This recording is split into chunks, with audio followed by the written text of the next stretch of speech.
Your players are in a fight and everything is going well, but something just doesn't feel right. Something feels a little bit 2D. Well, stick to the end of this video. I'll give you 4 steps in order to make your battles more 3D with third-party conflicts.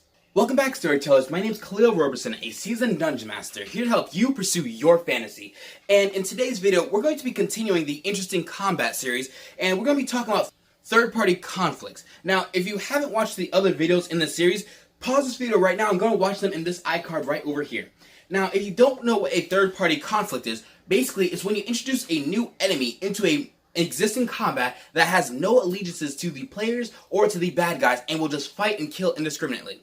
Now, reason why you want to add one of these to your combat is it just adds an extra layer of complexity and interest because it makes it so then the players either have to choose to ally with the enemy in order to fight this new big bad, or they have to then utilize the fact that the enemy is being distracted by this new encounter, and they can then use that as a chance to attack them from afar. So, without further ado, let's get into it. Step number 1 is to make your third-party conflict universal. Now, the purpose of doing this is, if it's not universal, then it's less of a third-party conflict and more or less another trick up the baddie's sleeve. It has to affect your bad guys as well as it affects your players, as whatever this third-party conflict cannot care about whatever their personal goals are, but simply wants to destroy them or simply will destroy them for any particular reason. Step number 2 is to foreshadow it. Now, the purpose of foreshadowing it is in order to give yourself more reasoning on why this third-party conflict is affecting the combat encounter. If you just have a random griffin just flying from the sky and fighting the players as they're fighting goblins, for the most part, it's not going to make much sense to them. They're just going to question, why is there a random goblin that's fighting us? Does the DM just do this to make it more interesting? I mean, you can go with that, but I think foreshadowing will add that extra level of pizzazz. So if you want to have a griffin come down and attack the players, you could easily foreshadow it by having a bunch of dead bodies that have beak bitings inside of their bones. If you want to have a sort of lightning thunder epic thing or to happen in the middle of the combat, you have a rolling storm head rolling towards them in the distance. Whatever it is, figure out a way to foreshadow your third-party conflict before the combat begins. Step number 3, choose how deadly. Now, the purpose of this is, however deadly you make this third-party conflict is going to determine how your players and how your baddies are going to react. So, if you want to throw a third-party conflict, that the purpose of it is to force your players to make an alliance with the baddies for a split second, you have to make it a ridiculous and deadly force that they're going to have to deal with. That way they can work together. If you don't want it to be like that, you just want it to be something that is more or less being a nuisance to the players and the baddies and are just draining resources as the baddies are just throwing throwing attacks over these nuisances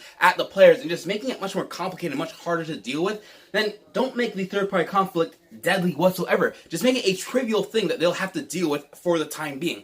Whichever it is, make sure you choose how deadly, and how deadly is going to determine how your players and how your bad guys should react to it. Step number 4, active or passive.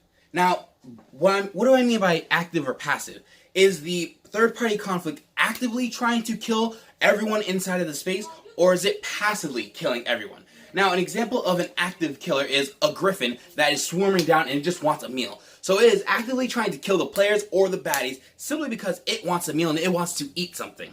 An example of something that is passive is like that storm cloud that was rolling over and you just have random lightning strikes hitting the ground. A passive third-party conflict is anything where its mere presence is where the danger comes from. Not from it wanting to maliciously attack the players, but just from it being there. So you have to decide on whether or not you want your third-party conflict to be passive or active, and from there you can then really start to delineate and figure out how you want it to work. All in all, adding a third-party conflict to your combats can really add that extra little bit of pizzazz and a little bit more complexity that can then change the scope of the combat encounter itself, and maybe even change whether or not there's a combat encounter to begin with. If you would really like to see more videos like this, please feel free to subscribe as I post videos just like this every single Saturday for storytellers just like you. And if you really like this video, please feel free to sneak attack that like button. And I hope you get to share and comment below how you feel about third-party conflicts.